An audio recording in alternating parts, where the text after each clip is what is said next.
Well, greetings, y'all, and welcome back, everybody else. Thanks for coming and checking out another video.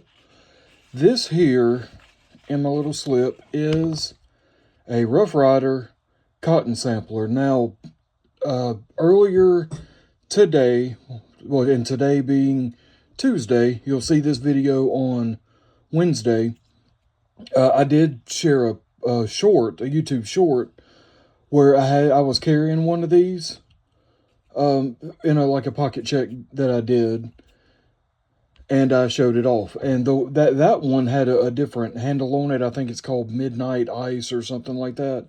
And this is the bluegill, more of a bone textured pattern, and the grooves in that are just unbelievable. You could plant vegetables in those things. And even, got a little bit of thickness there. Not a whole lot like stag, but, feels really good in the hand, and we'll get to that. I mentioned a couple of things in that short that I'll mention here again, but really just kind of wanted to brag on this thing. This, a trapper, a full-size trapper, will probably always be my absolute favorite pocket knife pattern. It always has been. Something is going to have to come along to really put me under, to change my mind on that. But this right here, if it's not a very, very close second, this tied for first. This pattern, I had never really seen this pattern before I started seeing the Rough Rider designs. And Case, from what I understand, made one, and maybe another, maybe GEC. But there have been a select few other companies that have made this design before, but don't make it anymore. And the cotton sampler pattern was exactly that. Without getting too deep in the weeds with it, this pattern has been around since at least the 1920s or 1930s. Cotton buyers would use this knife. They go to like a cotton gin or a mill or whatever, and that kind of blade made it easy to cut into a bale of cotton, pull some out, and the width of this blade, they would roll that cotton. Well, first, see how well it cut, see how dense it was, and then it would pull some fibers out when they would cut into it, because those bales would be packed real tight. So that wide belly on that blade would just slice right in there, because it is a very thin profile on that blade. I mean, look at that. You sharpen that with a real low degree, and you've got a slicer for sure. But they would take that, cut all the way in there, and that little lip on the back of the, can't really see it that much, but that little lip right there at the back, yeah, that would hook, not really hook, but pull some fibers out. And they would take those fibers and they would roll it on the flat of this blade, to see how well they twisted up, how fine or coarse they were, and how tough they were. They could just tell a lot about it. The guys that, like I said, cotton buyers, that knew what they were looking for. They knew they were looking for certain characteristics. That pretty, by the time they cut into that bale, pulled some out, rolled it on the blade, and kind of went in their fingers, they knew exactly what they were looking for, and they knew exactly what they were looking at, and that would help them, set price of cotton and all this or whatever. And being from Mississippi, it's cotton is a part of our history, even when some of that history is bad. But this isn't a channel for that. But very much an agricultural state. Cotton, soybeans, corn, you name it. I've mentioned before that my grandfather was a farmer, and he was, but not necessarily, produce or like, growing something like that.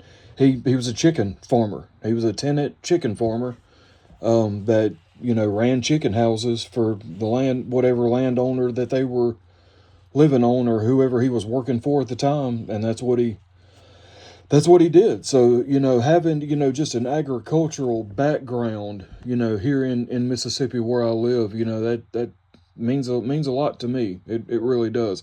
But this knife, like I said in the little review that I did yesterday, You know, you could use this knife for anything. I mean, you know, any kind of daily task. You know, cutting anything. You know, opening boxes, cutting rope or 550 cord string. Um, Go hunting. I mean, that would, this right here would probably be one of the finest, you know, skinning knives, you know, there is, with that belly there. And again, you know, as thin of a profile that there is on this knife, as sharp as you could get this thing, and just, you know, out of the box, you know, from the factory, it was sharp enough. Plenty of good edge there. But yep, just wanted to show this one off. Like I said, this is a bluegill. Apparently, another series that Rough Rider did. That apparently, you know, when they're gone, they're gone. You know, this one was still available on Smoky Mountain Knife Works. So I believe I went ahead and picked up two of them. Same with that other that Midnight Ice pattern. Yeah, I picked up one to put in my personal collection, and picked up another to sell or trade. But yeah, there it is. I hope y'all enjoyed this, and I hope, yeah, check out this pattern, y'all. It may be your next new favorite, as well.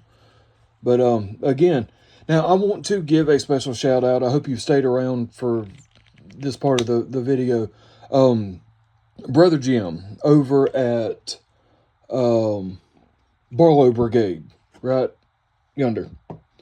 He was very kind enough Tuesday evening to put out a video where, you know, he said hello to me, recommended my channel, and I really do appreciate him doing that. Yeah, it's a whole nother video that I could make about, you know, like all of the great people that I've met in the knife community.